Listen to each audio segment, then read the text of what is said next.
ಆರೋಗ್ಯವೇ ಭಾಗ್ಯ ಎಂಬಂತೆ ಈ ಚಳಿಗಾಲದ ದಿನದಲ್ಲಿ ನಮ್ಮ ಆರೋಗ್ಯವನ್ನು ಹೇಗೆ ಸುಧಾರಿಸಿಕೊಳ್ಳಬೇಕು, ನಮ್ಮ ಆರೋಗ್ಯದಲ್ಲಿ ಬರುವಂತಹ ಏರುಪೇರುಗಳನ್ನು ಹೇಗೆ ಸುಧಾರಿಸಿಕೊಳ್ಳಬೇಕು ಎಂಬುದನ್ನು ಈ ಆಹಾರವನ್ನು ತಯಾರಿಸಿಕೊಳ್ಳುವ ಮೂಲಕ ನಿಮಗೂ ತೋರಿಸಲು ಇಚ್ಛಿಸುತ್ತೇನೆ. ಒಂದು ಪಾತ್ರೆಯಲ್ಲಿ ಬಿಸಿ ನೀರು ಕಾಯಲು ಇಟ್ಟು, ಆ ಬಿಸಿ ನೀರಿಗೆ ಸ್ವಲ್ಪ ಪ್ರಮಾಣದ ಏಲಕ್ಕಿ ಪುಡಿ, ಶುಂಠಿ ಪುಡಿ, ಲವಂಗದ ಪುಡಿ, ಸ್ವಲ್ಪ ಡ್ರೈ ಫ್ರೂಟ್ಸ್ ಪೌಡರ್ ಅಂದರೆ ಬಾದಾಮಿ, ಗೋಡಂಬಿ ಬೀಜವನ್ನು ಹುರಿದ್ಬಿಟ್ಟು ಪೌಡ್ರ್ ಮಾಡಿ ಇಟ್ಕೊಂಡು ಅದಕ್ಕೆ ಸ್ವಲ್ಪ ಪ್ರಮಾಣದಲ್ಲಿ ಹಾಕಿಕೊಂಡು ಅದನ್ನು ಸಜ್ಜಕ ಮಾಡೋದು ಅಂತಾರೆ ನಮ್ಮ ಹಳ್ಳಿ ಭಾಷೆಯಲ್ಲಿ. ಅದನ್ನು ಯಾವ ರೀತಿ ಮಾಡ್ಕೊಳ್ಳೋದು ಅಂತ ತೋರಿಸ್ತಾ ಇದ್ದೀನಿ ನೋಡಿ.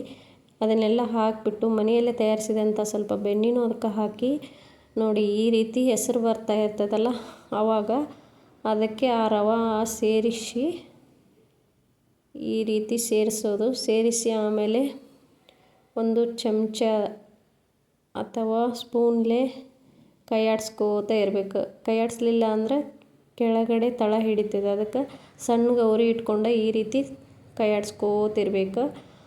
ಕೈಯಾಡಿಸ್ಕೋತಿದ್ದಾಗ ಅದು ಒಂದು ಗಟ್ಟಿ ಪ್ರಮಾಣ ಅಂದರೆ ಅಷ್ಟು ಗಟ್ಟಿನೂ ಅಲ್ಲ, ಅಷ್ಟು ತೀರಾ ನೀರಿನಂಗೂ ಅಲ್ಲ, ಆ ಒಂದು ಪ್ರಮಾಣಕ್ಕೆ ಬರುತ್ತೆ. ಅದಕ್ಕೆ ಸಜ್ಜಕ ಅಂತಾರೆ. ಆ ಸಜ್ಜಕ ಕುಡಿಯೋದ್ರಿಂದ ನಮ್ಮ ಇಮ್ಯುನಿಟಿನೂ ಬಲಾಢ್ಯವಾಗುತ್ತದೆ ಅಂತ ಹೇಳ್ಬೋದು. ಆಮೇಲೆ ಈ ಚಳಿಗಾಲವಾದ್ದರಿಂದ ದೇಹದ ಆರೋಗ್ಯವು ಕೂಡ ಪ್ರಬಲವಾಗುತ್ತದೆ ಅಂತ ಹೇಳಕ್ಕೆ ಇಷ್ಟಪಡ್ತೀನಿ.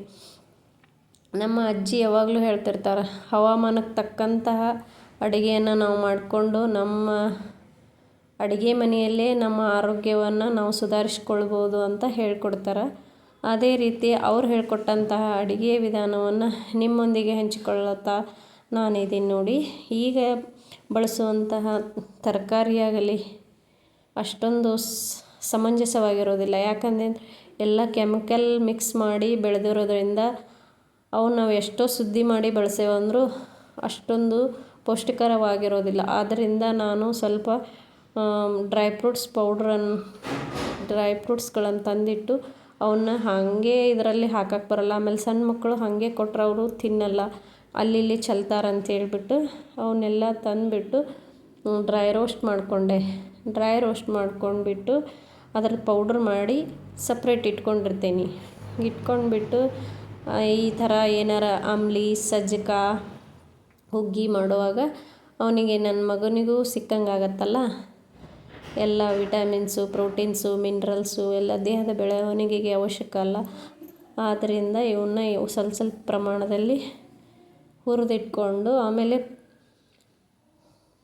ಸ್ಲೋ ಆಗಿ ಉರಿ ಇಟ್ಕೊಂಡು ಹುರಿದಿಟ್ಕೊಂಡು ಆಮೇಲೆ ಪೌಡ್ರ್ ಮಾಡಿ ಒಂದು ಡಬ್ಬಿ, ಗಟ್ಟಿ ಮುಚ್ಚಳ ಇರುವಂತಹ ಡಬ್ಬಿಯಲ್ಲಿ ಹಾಕಿಬಿಟ್ಟು ಮನೆಯಲ್ಲೇ ಸಿದ್ಧಪಡಿಸ್ಕೊಂಡು ಈ ರೀತಿ ತಯಾರು ಮಾಡಿ ಇಟ್ಕೋತೀವಿ. ಸ್ವಲ್ಪ ಆರಿಂದ ಅದನ್ನು ಒಂದು ಡಬ್ಬಿಗೆ ಹಾಕ್ಕೋಬೇಕು. ಹಾಗೆ ಹಾಕಿಟ್ರೆ ಅದು ಬೂಸ್ಟ್ ಬಂದು ವೇಸ್ಟ್ ಆಗುತ್ತೆ.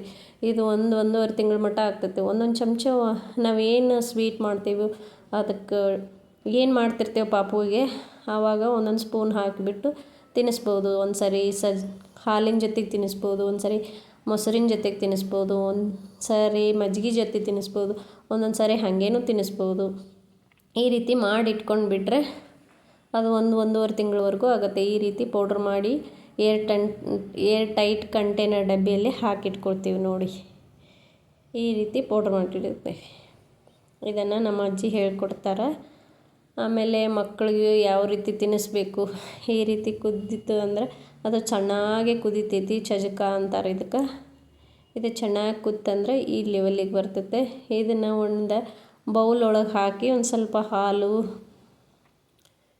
ಒಂದೊಂದು ಸರಿ ಹಾಗೇನೂ ಕುಡಿತಾನೆ, ಒಂದೊಂದು ಸಲ ಹಾಲು ಹಾಕಿಬಿಟ್ಟು ಕೊಟ್ಟರೆ ಅದನ್ನೂ ಅವನು ಖುಷಿಯಿಂದ ಕುಡಿತಾ ಇರ್ತಾನೆ. ಅವನಷ್ಟೇ ಅಲ್ಲದೆ ನಾವು ಈ ಚಳಿಗಾಲ ಆದ್ದರಿಂದ ದೇಹ ಬೆಚ್ಚಗಿರಲಿ, ಆಮೇಲೆ ಯಾವುದೇ ಕಾಯಿಲೆಗಳು ಬರಬಾರ್ದು ಅನ್ನೋ ಉದ್ದೇಶಕ್ಕೆ ಇದನ್ನು ಕೊಡ್ತೀವಿ ನೋಡಿ. ನನ್ನ ಮಗ ಎಷ್ಟು ಖುಷಿಯಿಂದ ತಿಂತಾ ಇದ್ದಾನೆ.